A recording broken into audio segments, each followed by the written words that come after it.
Please, everybody, have a seat. Have a seat.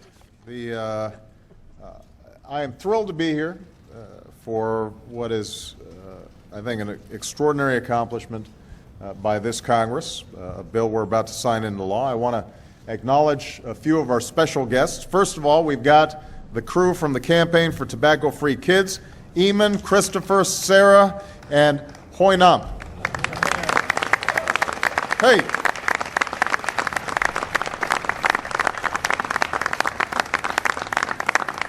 We have our FDA Commissioner, Dr. Peggy Hamburg. We have our CDC Director, Tom Frieden.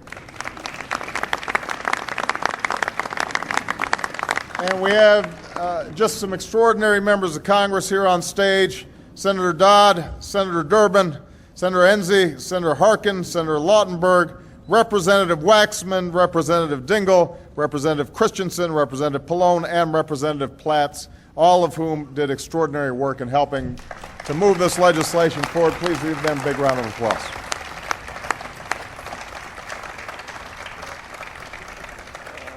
I want to thank all of them.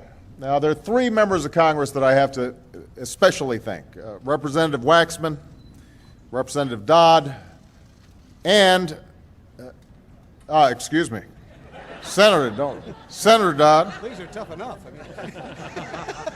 And most importantly, Senator Ted Kennedy, who can't be here today, but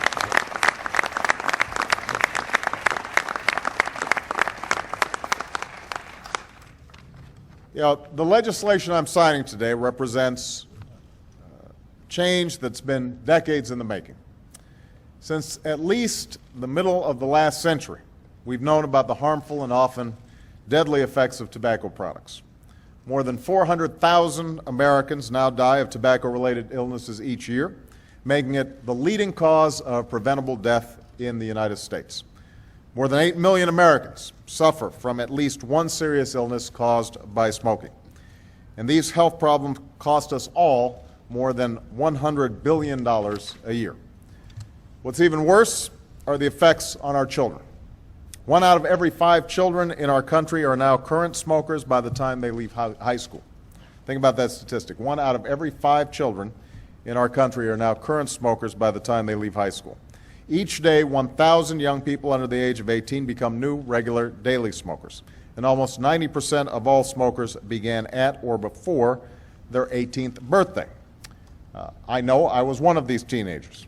And so I know how difficult it can be to break this habit when it's been with you for a long time. And I also know that kids today don't just start smoking for no reason. They're aggressively targeted as customers by the tobacco industry. They're exposed to a constant and insidious barrage of advertising where they live, where they learn, and where they play. Most insidiously, they are offered products with flavorings that mask the taste of tobacco and make it even more tempting.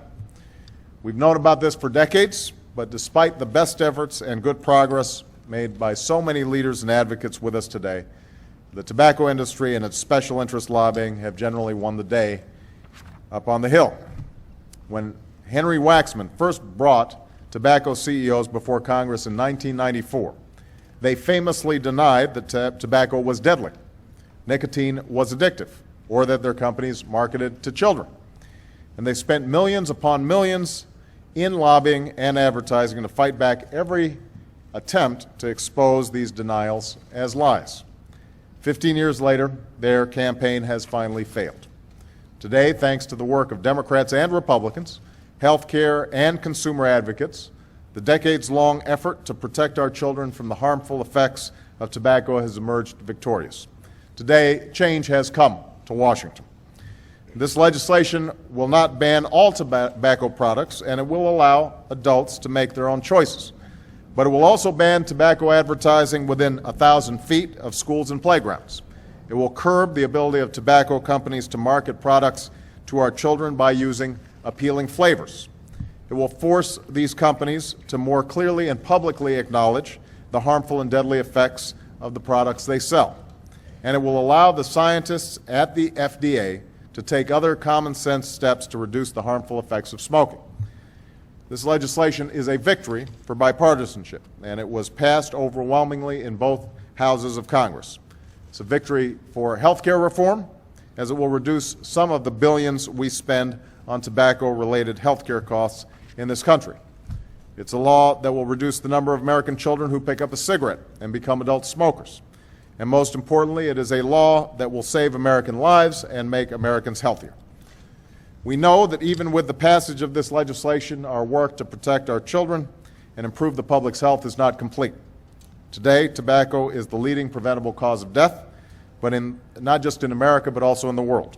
If current trends continue, 1 billion people will die from tobacco-related illnesses this century.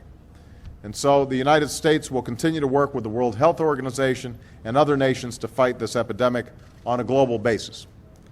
But no matter how long or how hard this fight may be, what's happening today gives us hope.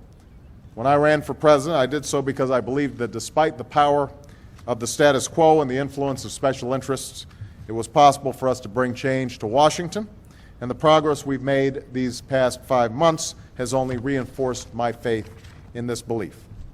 Despite the influence of the credit card industry, we passed a law to protect consumers from unfair rate hikes and abusive fees. Despite the influence of banks and lenders, we passed a law to protect homeowners from mortgage fraud. Despite the influence of the defense industry, we passed a law to protect taxpayers from waste and abuse in defense contracting. And today, despite decades of lobbying and advertising by the tobacco industry, we've passed a law to help protect the next generation of Americans from growing up with a deadly habit that so many of our generation have lived with. When Henry Waxman opened that first hearing back in '94 on tobacco with the industry's CEOs, he began by quoting an ancient proverb: "A journey of 1,000 miles must begin with a single step." Our journey for change is far from over, but with the passage of the kids' tobacco legislation that I'm about to sign, we're taking another big and very important step, a step that will save lives and dollars. So I want to thank not only the members of Congress who are up on stage, but also all the members of Congress in the audience and all the health advocates that fought for so long for this to happen. We hope you feel good about the extraordinary service that you've rendered this country. Thank you very much. Let's go sign the bill.